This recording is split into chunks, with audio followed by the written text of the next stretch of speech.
So in the previous video, you guys heard the prologue and part of chapter 1. We were introduced to the narrator, who we still don't know his name, but I'm assuming it's a he also, but we were also introduced to Ruby Sandals, and she had her phone taken away by the teacher, Miss Shears, and let's read on to see what happens. We all turned and looked expectantly at Ruby, waiting for her comeback. Sarcastic or apologetic, it could go either way. I found that kids will apologize instantly if they think it will keep them out of trouble. I know I will. But there are some times you just know an apology, even when you actually mean, won't be enough. Then it's best just to keep your mouth shut. I'm guessing that's what Ruby Sandals was thinking, because she didn't say a word at first, just blushed and refused to look up. Miss Shears took a deep breath. You understand we need to go see Mr. Whittingham? Low murmurs among the class. The big ham? Principal Whittingham was even more hardcore than Miss Shears. You could sometimes feel the tremors when he shouted at a kid from behind his office door. Ruby's head snapped up. But Miss Shears, I didn't mean anything by it. It's just talk. She knew she was in it deep. I suddenly felt bad for her. Miss Shears had her Gorgon stare on. Turn you straight to stone. The phone still pressed to her heart. This isn't a game, Ruby. It's one thing to violate school policy and use your phone in class, but this?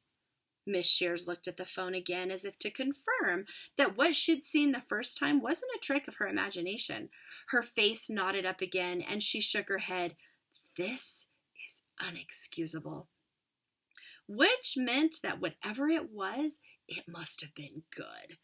Ruby Sandals groaned and angrily stuffed her notebook into her pack. Then we watched her be escorted to the front door. I will be back in 2 minutes, Miss Shears warned. Take this opportunity to complete the problems on your sheet silently. We all nodded meekly. Miss Shears closed the door, and at least 20 other phones flew out of pockets and backpacks as we all tried to figure out just what it was that Ruby had done, the wonderfully terrible things that she'd said. Behind me, Jasmine Jones squealed and clasped her hand over her mouth. She showed her phone to Samantha Bowles. Not Bowles. I made that mistake once. Only once. Oh, no, she didn't, Samantha said, eyes wide. Apparently, yes, she did, and we were all about to pay for it. I said Ruby wasn't my friend, and she wasn't. But that doesn't mean I didn't have any. In fact, for a while there, I thought I just had enough. Nobody is friendless. I honestly believe this. We all have somebody. Even the crazy lady who lives down the block from us has her pet schnauzer, though the thing is uglier than she is with its snaggle tooth and gimp leg. Even my father, an editor for an online magazine who works out of his lonely one-bedroom apartment near the beach and thinks humans generally suck, even he has real-life people who he talks to. My mother's just not one of them. Point is, none of us is alone. We might feel alone sometimes, but more often than not, we are just lonely. There's a difference. We aren't alone because it's basic human nature to band together. Herd mentality. We are programmed to find our people. That's how my mother put it, right before my first day at Brenton Middle School, a little over 2 years ago. We were back to school shopping, gathering the instruments of torture that my teachers would use to slowly bore me to death over the next 9 months. I was nervous and irritable. A better word might be snappish. I'm a sucker for a good word. I was headed to a new school, a middle school.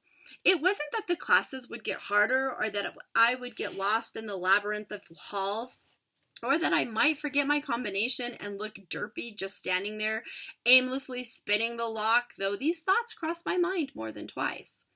No, what scared me most was lunch.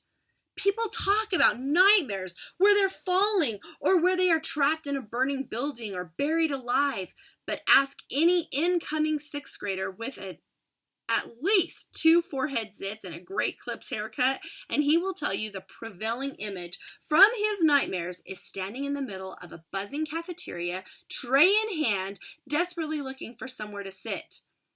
That was what made me sweat through my sheets at night. Forget the boogeyman, the lunch lady haunted my dreams. Standing in the back-to-school section with a half-dozen other kids and their parents trying to decide between college and wide world, Mom could tell there was something bothering me. Mother's intuition. Some people might call that a good thing. I'm not one of them. It was spooky how she could read my mind. Don't be nervous, she said, the corners of her mouth drawn somehow out-frowning me. Easy for you to say, I muttered. You're not the one going to a new school where you know almost nobody. It wasn't an exaggeration. I literally knew 4 people who attended Brenton Middle School, and I wasn't friends with any of them. My mom and I had recently moved to a new house, a smaller one, a grand total of 23 miles from the older, larger, more comfortable house I grew up in. It was all part of the separation, one of 1,000 aftershocks that came with my parents' divorce. The old blue house with the white shutters was too much for either my mom or dad to handle financially, so she found a 3-bedroom in Brenton, and he found that apartment in Sarasota. That's Sarasota, Florida. You should be able to find Florida on the map, all right. It's the turd-shaped one falling into the ocean. No, I get it, Mom said, dropping school supplies into our cart as I checked items off of the printout. She bought store brand everything. Pencils, pens, markers, even my backpack was the cheapest we could find. Generic black with a little pocket for the phone I didn't own. Mom's salary as an administrative assistant at a dental office didn't cover name brands. Not that I needed Crayolas for middle school. What I needed was someone to trade sandwiches with. Mom put a hand on my shoulder and I leaned close so that nobody around us could hear. It's hard starting over. Trust me. I know, but it will be all right. You will find your people. That's exactly how she said it. Your people? Like I was a prophet preparing to gather my flock. At least she didn't say peeps. My mother never tried to be cool. It's one of the things that made her cool sometimes. I grunted at her anyways. Give me that look all you want, Eric. But it will happen. It's instinctual, inherited from our prehistoric days. We are wired to form groups. Otherwise, we would have gone extinct eons ago. It will be hard, but you'll make it.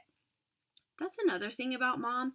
She doesn't sugarcoat it for you. She tells everything straight up. And her hugs are fierce and quick, like the one she gave me just then. It will be awkward at first, but it gets better.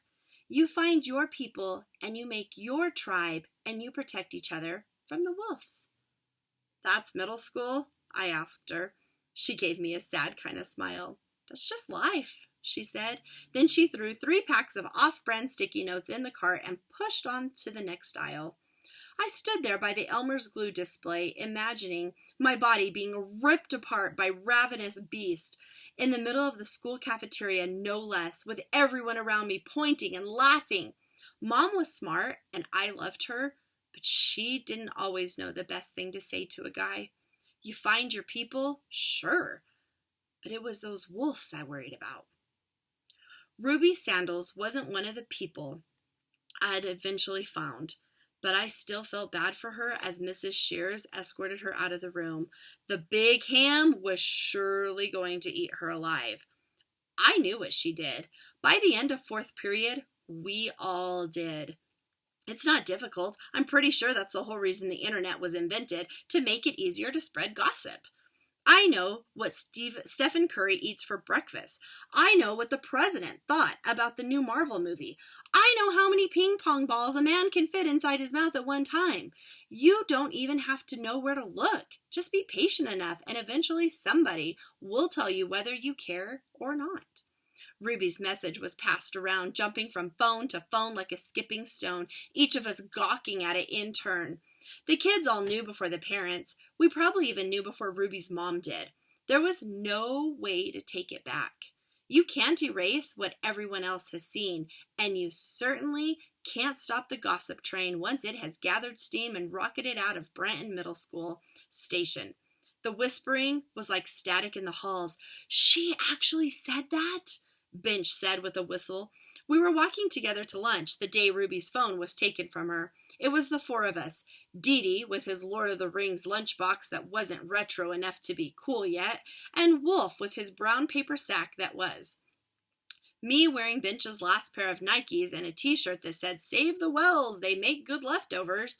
My uncle sent it to me for my birthday. He's kind of demented, but he always remembers, which is nice. Bench was leading the way. We always let him take point. Technically, she typed it, I said. I don't think you'd ever hear her say those words out loud. I tried to imagine Dorothy from The Wizard of Oz dropping the kinds of bombs that Ruby did in that text. Some of the things she wrote would have made the Wicked Witch turn white. She's going to get suspended, Wolf said. Of course, Dee added. I still can't believe she said that about him.